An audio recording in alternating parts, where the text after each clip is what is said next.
if your job is innovation and to push the boundaries, and you never fail, you're not doing your job. And innovation is ultimately, I mean not ultimately, it is fundamentally, by definition, about solving a problem that hasn't been solved before, or solving a problem in a very new way. Think about innovation as learning. It's about how do I have a hypothesis and run an experiment, right? An experiment doesn't necessarily fail because you get a different answer than you expected. I would argue, I mean, as a scientist, if you're running an experiment, you know, the best experiments are the one that gives you an answer you didn't expect because you actually learned something from it. If it confirms the hypothesis that you had, it was valuable, but maybe not even as valuable. So it's about accepting failure. Now, you know, failure by itself is not good, right? You know, failure is failure.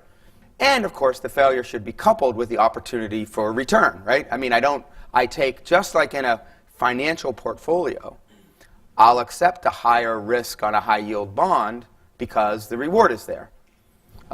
So risk has to be coupled with reward. So in an innovation process at the early stages, you don't avoid risk, you manage it.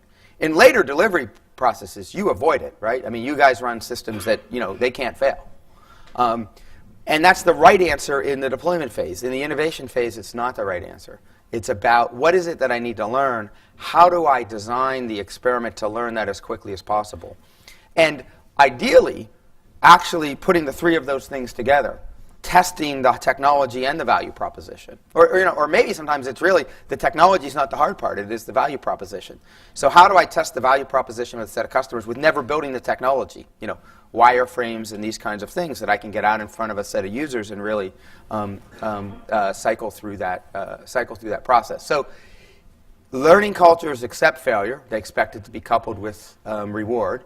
And of course, you know, not any failure, right? What I call toe shots. You know, avoidable planning failures are not acceptable, right? I can predict, you know, certain things you can predict will never happen on that schedule. You don't have enough resources on it. Well, it's not an experiment to run to then find out you're going to slip. I mean, you know, that's not an experiment. You know the answer. But they do have this approach that allows for failure, treats it as a learning opportunity, and they're really good at doing that in a low-cost way.